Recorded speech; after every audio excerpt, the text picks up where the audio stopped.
Olá, seja muito bem-vindo, muito bem-vinda a esse momento nosso de formação, de aprofundamento sobre as parábolas no Evangelho de São Lucas. Te peço desde já, curta esse vídeo, deixe um comentário, inscreva-se no canal, ative as notificações para você acompanhar cada uma das novidades e atividades que são desenvolvidas aqui no canal.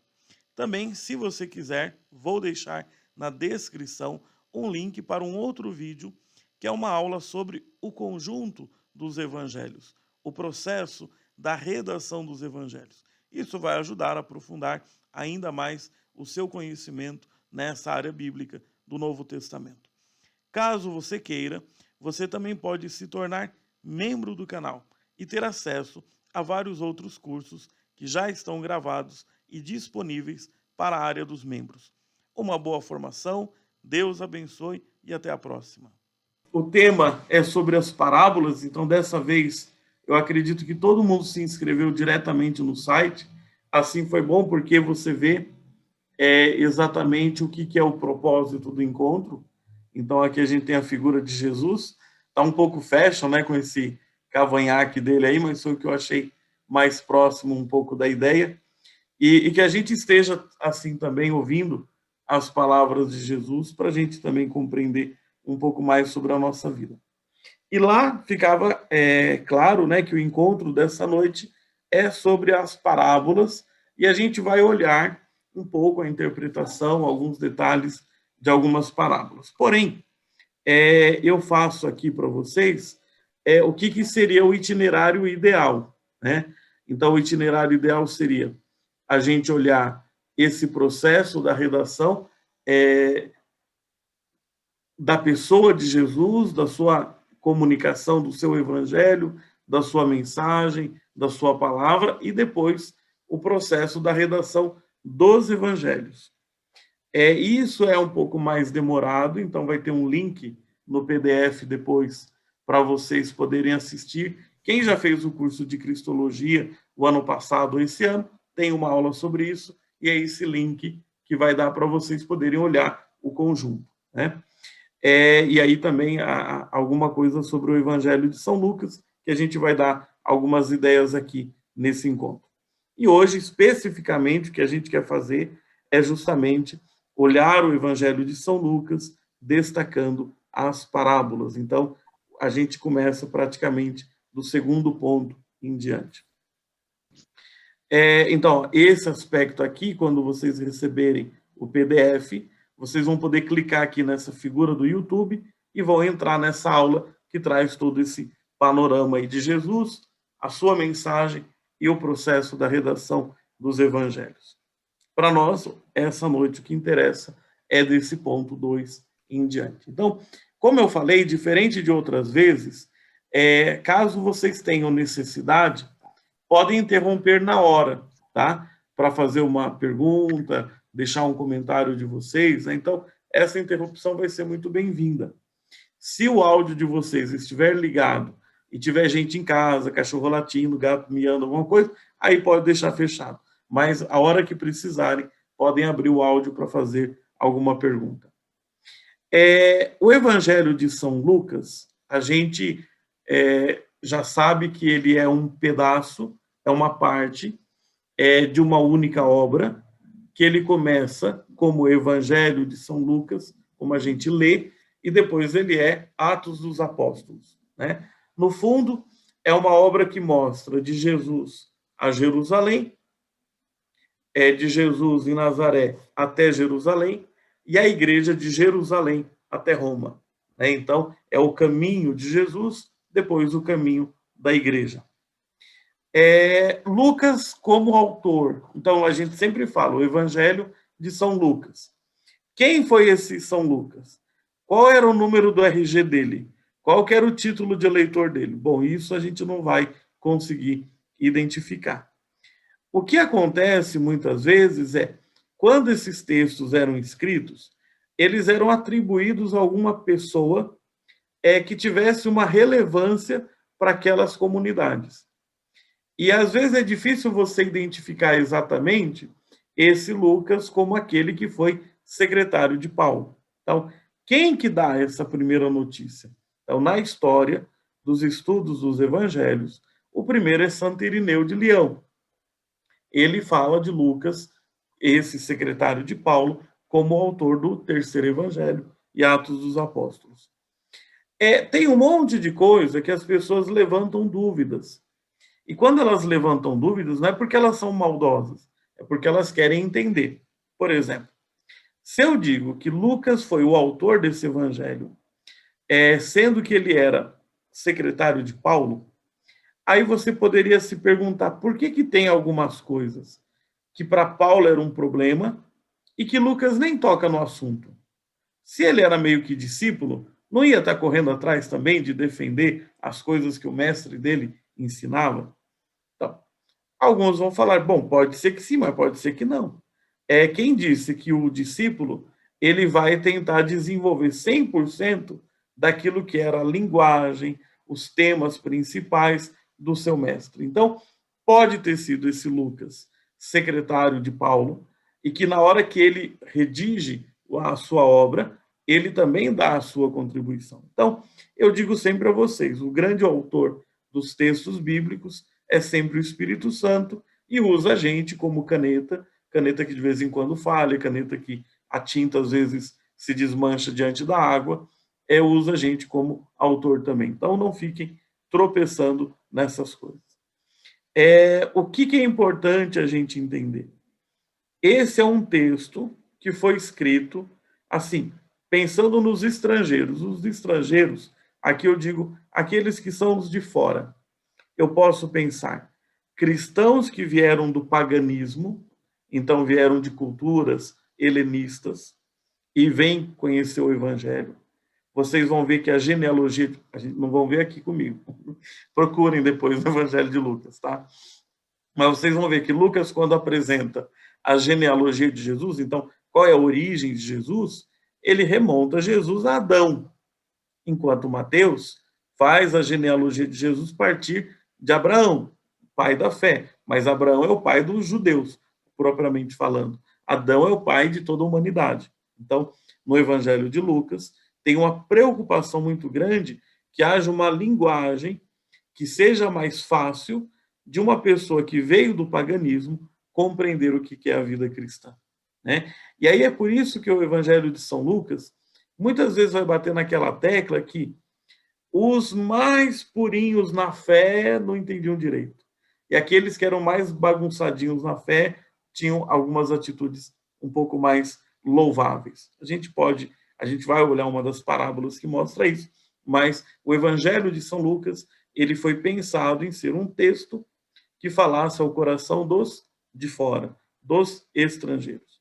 Ou a gente chama esses estrangeiros também aquelas pessoas que eram de um judaísmo fora da Palestina, perdão aí pelo P minúsculo. Porque quanto mais você está no centro da coisa, mais você tende a ser rigoroso.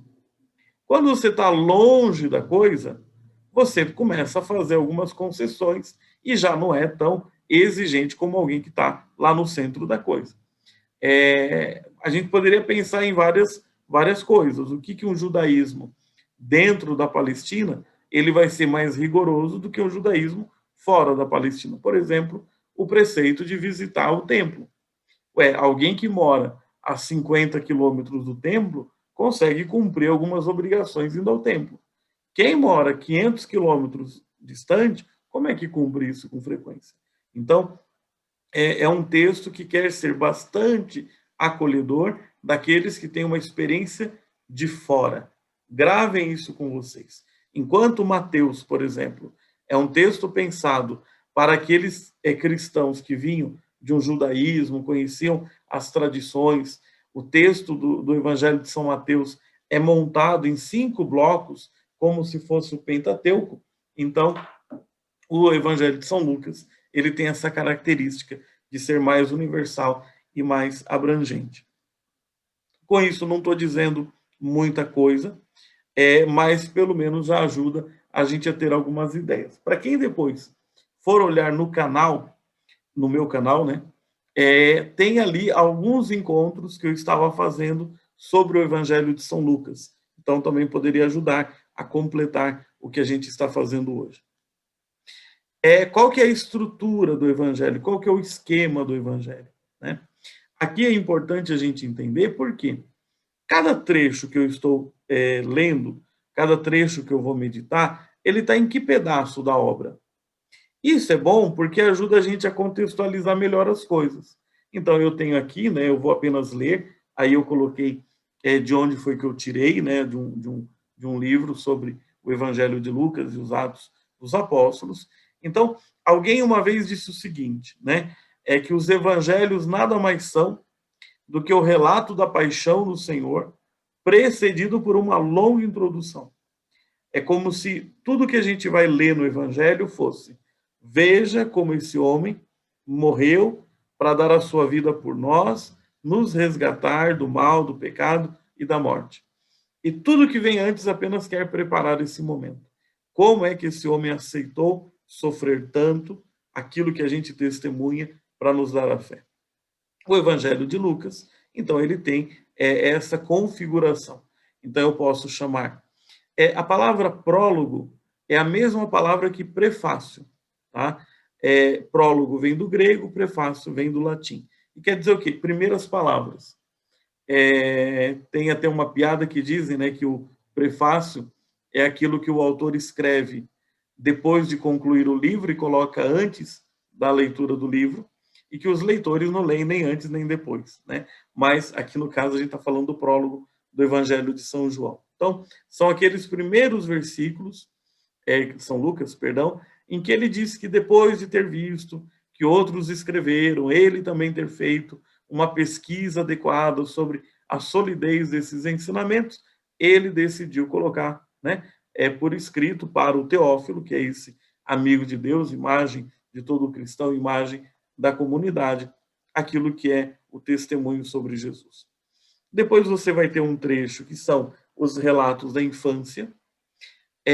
Uma outra parte, vocês vejam que é uma parte um pouco relativamente curta também, que é a preparação do ministério público, né? E aí envolve, por exemplo, a questão do batismo do Senhor. O batismo, na verdade, é o que abre o ministério de Jesus na Galileia. Tudo que a gente vai ver hoje está dentro desse bloco. É o relato da viagem de Jesus para Jerusalém. Isso é o coração das intenções do Evangelho de Lucas. Então, vejam que são 10 capítulos, mais ou menos, por aí. Então, essa viagem, ela é muito importante. E as parábolas que eu separei para a gente estudar, elas fazem parte desse contexto. Vocês vão ver que algumas delas ocupam bastante aquele debate de Jesus com seus opositores, né? E aí a gente vai ver as pessoas se opõem não é porque não entendem, é porque não querem. A compreensão depende também de um ato de decisão. E enquanto você tem o coração fechado, não vai adiantar muita argumentação. Depois a gente tem a parte do ministério de Jesus em Jerusalém, já culminando depois com a sua paixão, e aqueles relatos da ressurreição, por exemplo, os discípulos de Emaús, como a gente conhece um pouco mais, né, é um texto um pouco mais famoso. Então, apenas aqui reforçando, o que a gente vai olhar hoje está dentro aí dessa parte do relato da viagem de Jesus para Jerusalém. Quando a gente fala das parábolas, vocês devem ter visto já o Papa Francisco insistindo muito quando fala da pregação ou de uma catequese, que a gente saiba falar na linguagem que o outro entende, né? E Jesus era mestre disso. Você não encontra Jesus falando uma palavra só que talvez ficasse difícil o pessoal reconhecer como um vocabulário comum. Então, o Filho de Deus se encarna e se encarna usando a linguagem daquelas pessoas. Ele, descendo ao nosso nível, dá condições da gente crescer até o nível dele. Então, quando a gente pensar as parábolas, é sempre isso. O que o outro está vendo, que se eu entender o que ele vê, eu consigo explicar o que ele precisa entender. E Jesus olhava o que as pessoas estavam vendo. Tem várias passagens do Evangelho que mostram em Jesus uma sensibilidade imensa de empatia, de perceber aquilo que era o dia a dia das pessoas. Nada que fosse, por mais corriqueiro, ficava fora dos ensinamentos de Jesus. Ele sabia como era para uma mulher esperar a massa do pão levedar, e ele fala que o reino dos céus é semelhante a esse processo.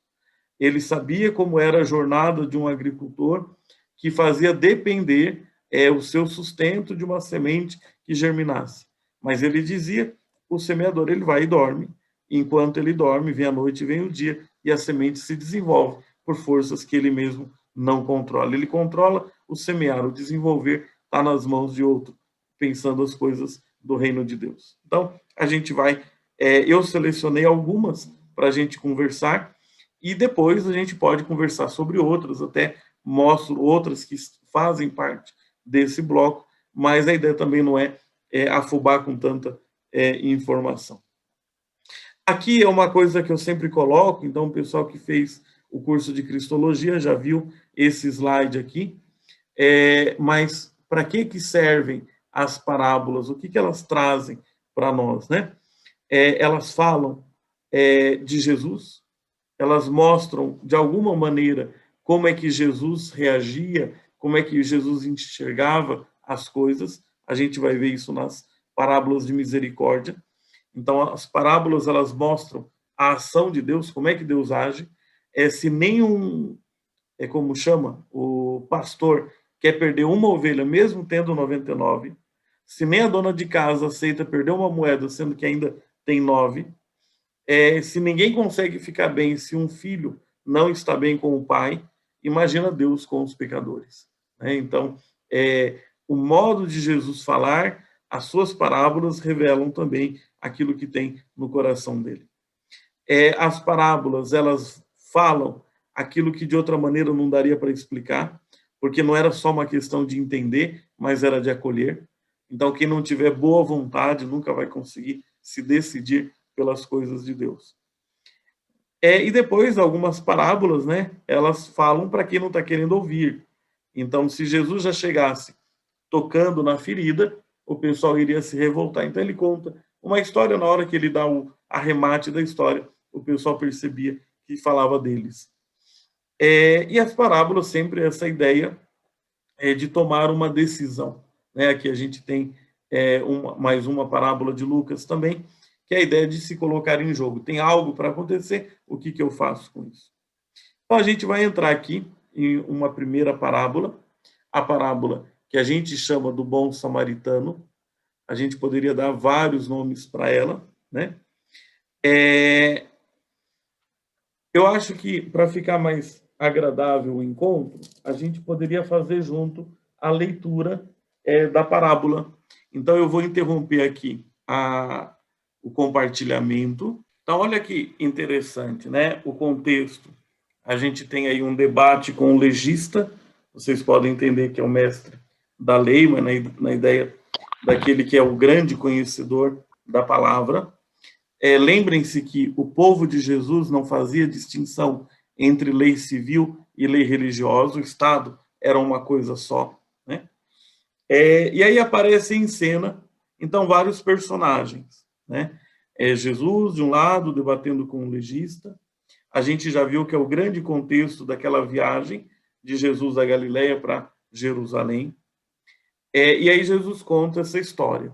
Né? Então, um certo homem, aparece o sacerdote, o levita e o samaritano.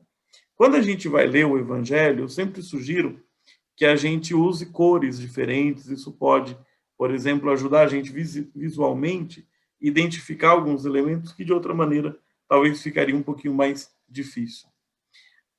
Tem várias coisas que a gente tem que pensar, por exemplo, quando a gente lê uma parábola. Ela tem uma finalidade.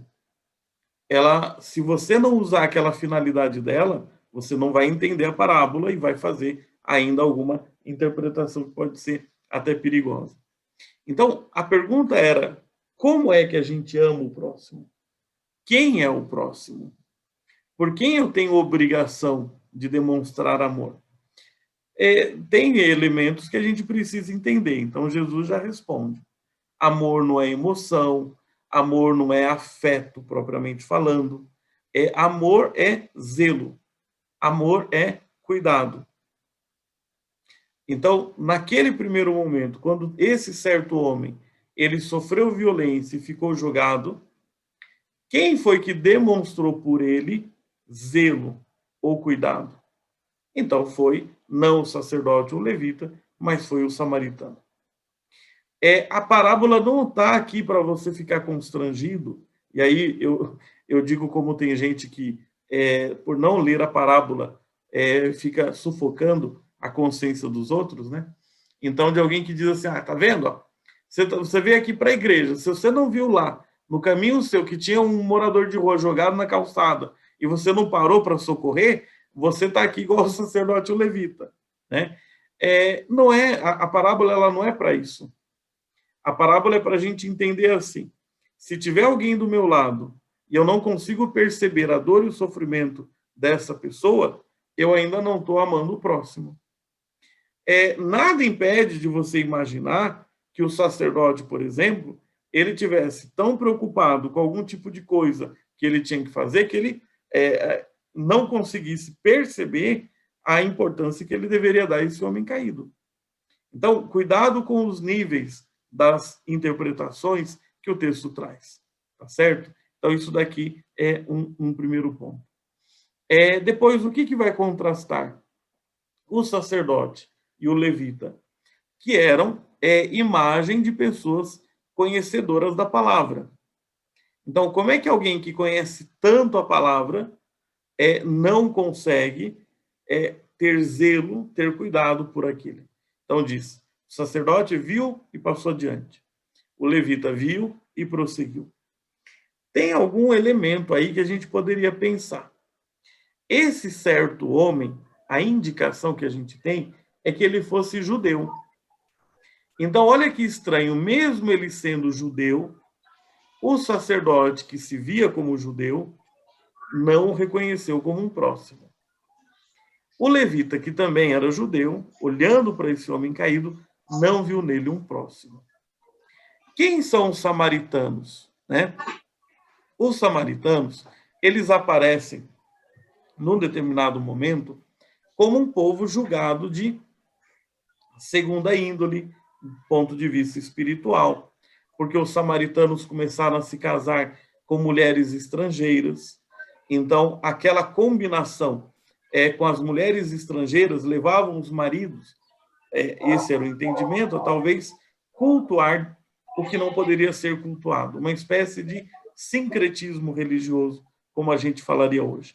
Então, só um cuidado, quem tiver com o microfone ligado, só dá uma desligada, porque aí evita algum barulho. A menos que queira fazer uma pergunta, tá? Os samaritanos, então, eles eram tratados como religiosos de segunda categoria, como se não fossem, assim, tão puros na sua religiosidade. Porém, olha que interessante, não sendo um símbolo de pureza religiosa, ele fez o que nenhum outro fez. E ainda fez de um jeito assim extremamente exagerado, né? Se você olhar, esse samaritano, ele parece feito, como que fala? Geneticamente modificado em laboratório. Porque assim, vai ser tão caridoso assim como esse homem foi. Então, São Lucas está provocando, lembra? Lucas tem uma preocupação de mostrar aqueles de fora, que pode ser um pagão, pode ser um judeu da diáspora, né? Um judeu que está longe das questões do centro, que pode ser um judeu que é mal visto. O samaritano é um judeu mal visto. Esses também têm abertura ao evangelho. Então, quais foram os gestos que o samaritano fez? Então, chegou junto. Os outros já pararam lá, passaram longe. Ele chegou junto. Viu, comoveu-se, moveu-se de compaixão, aproximou-se, cuidou. O cuidou aqui eu deixo em vermelho porque eu gosto de destacar. Cuidou derramando nele óleo e depois vinho. O roteiro, o protocolo de limpeza de uma ferida no tempo de Jesus, ele seguia uma ordem muito básica e lógica. Primeiro você limpa a ferida, então com o vinho, por causa do teor alcoólico, então a ideia de eliminar bactérias, não era esse o conhecimento, mas entendiam que ajudava a limpar a ferida em relação a isso. E depois que a ferida está limpa, então você coloca o óleo, que teria uma capacidade de acalmar a dor. Esse samaritano, ele inverte. Primeiro ele acalma a ferida, depois ele purifica. E depois, por isso que o samaritano, ele vai ser imagem de Jesus, que primeiro também alivia a nossa dor, depois também nos chama a conversão, a purificação. Além disso, colocou em seu animal, tirou os denários, deu de pagamento e ainda comprometeu-se a pagar na volta o que aquele homem tivesse custado na hospedaria. Olhando aqui,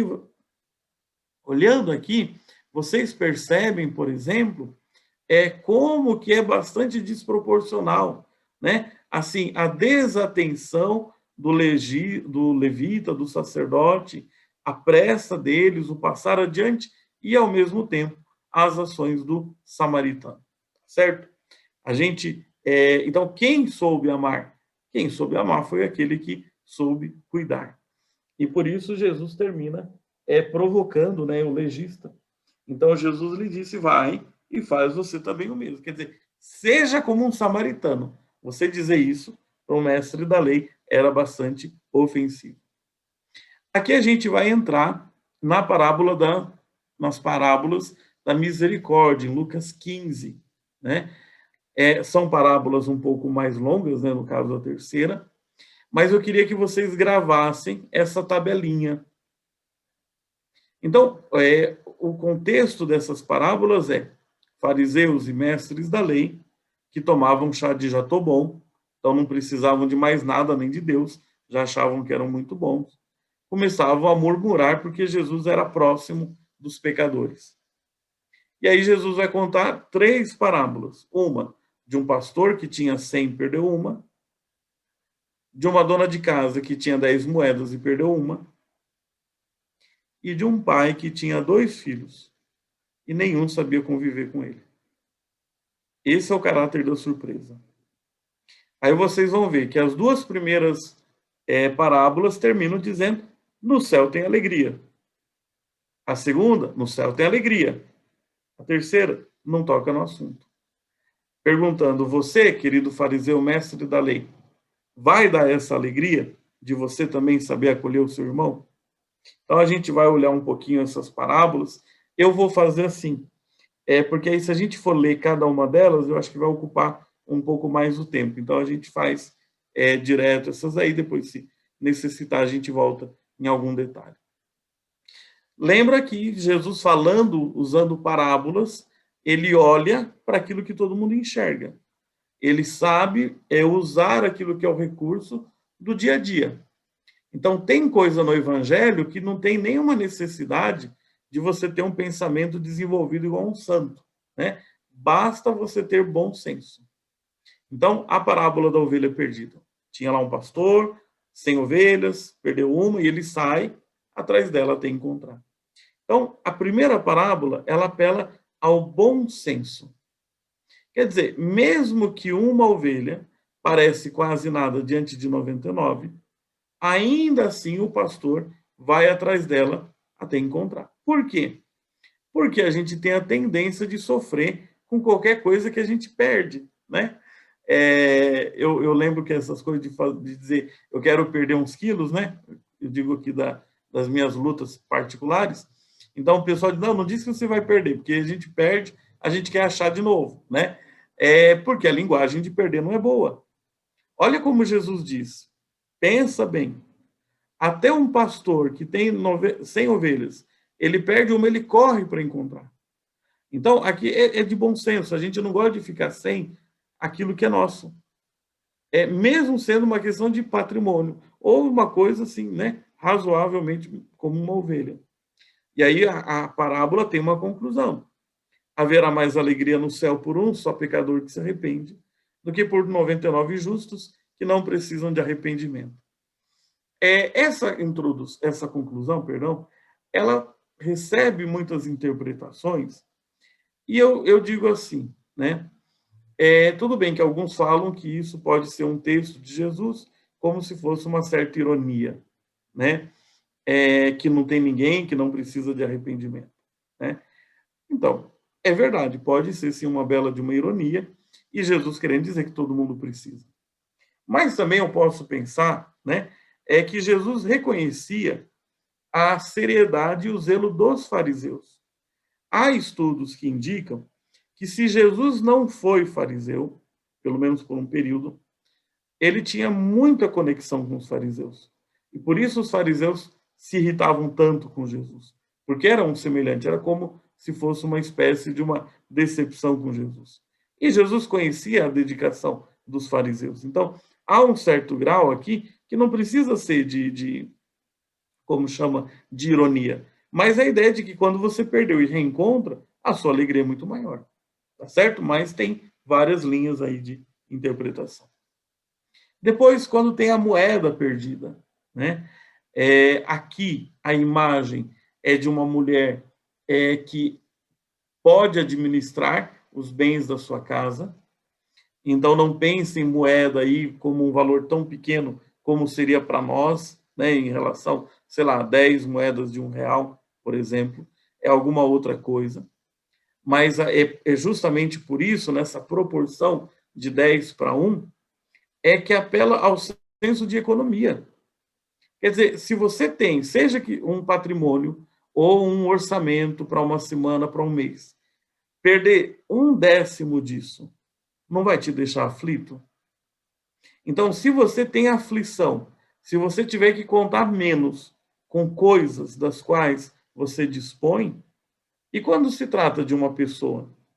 E quando se trata de um filho? Então, foi de 100 para 1, ovelha.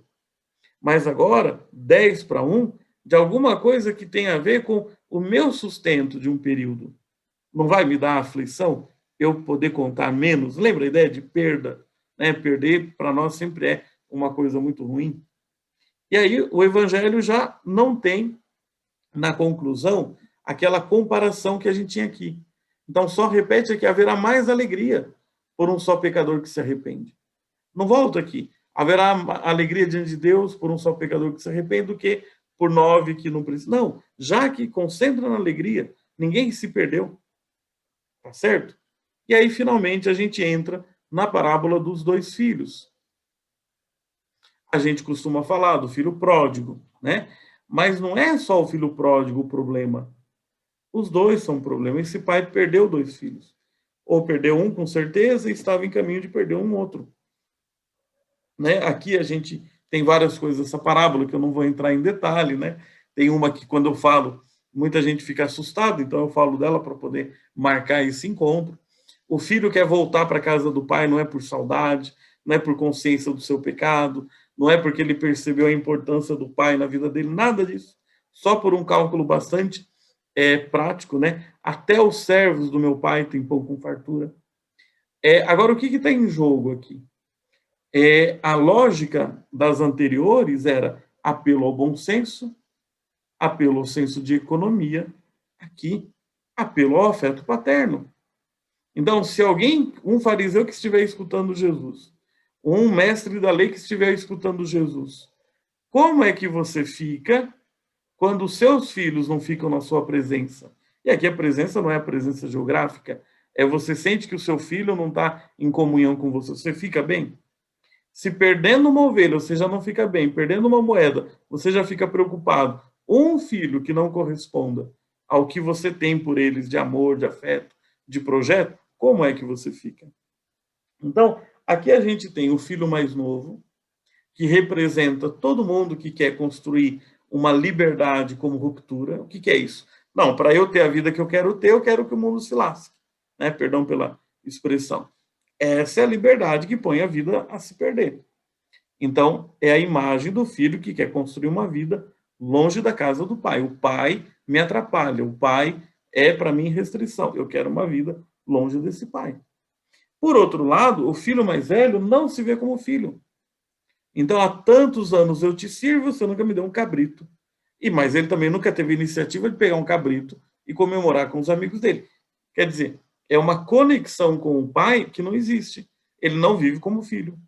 Então, lembra quando eu mostrei essa tabelinha? Né? Aqui a perda é de 1 para 100, aqui é de 1 para 10, aqui é 2. O pai se dá conta, pelo menos no final, que o outro também não sabia. Né? E veja que pai interessante que é. Para ir ao encontro do mais novo, ele sai correndo, vai na direção do filho, né?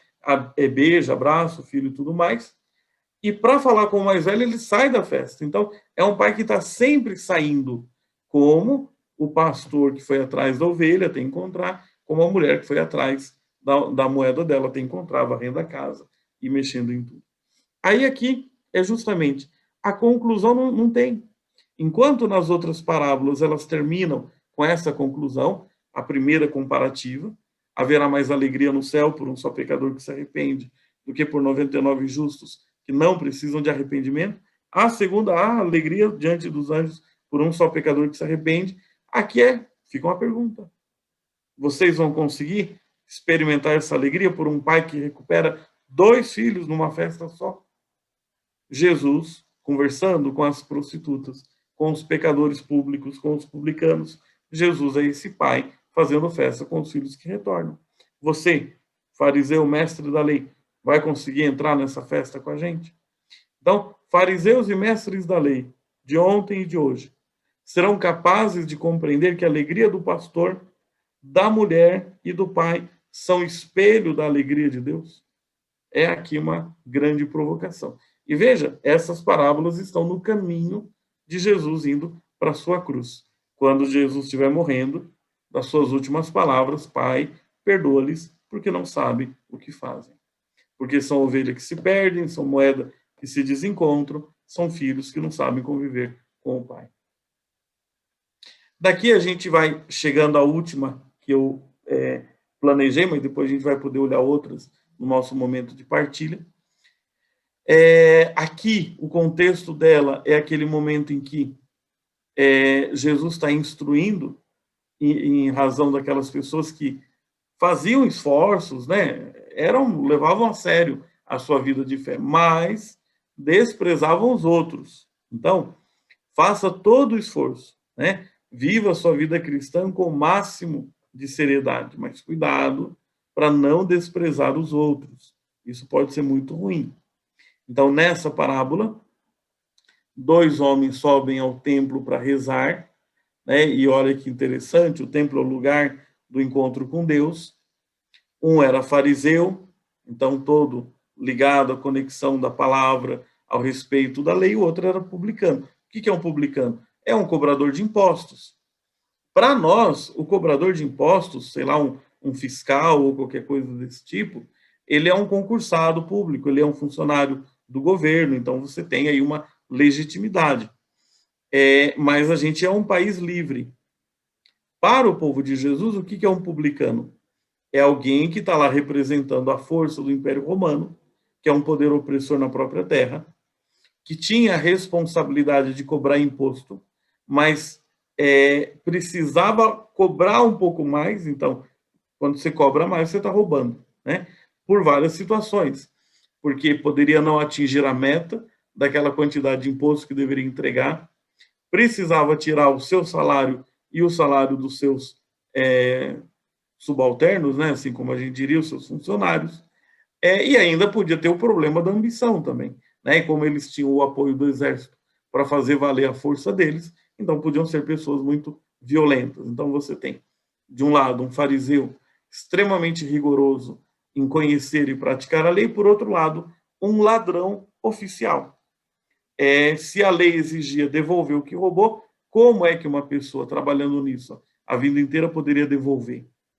Por isso que aí vai ser muito bonito, e a gente tem isso na história de Zaqueu. Zaqueu não era só um publicano, ele era chefe dos publicanos. Então, se para um publicano é difícil encontrar salvação, o que você vai dizer para um chefe dos publicanos? Muito mais difícil. Porém, a ele o Senhor diz: hoje a salvação entrou na tua casa.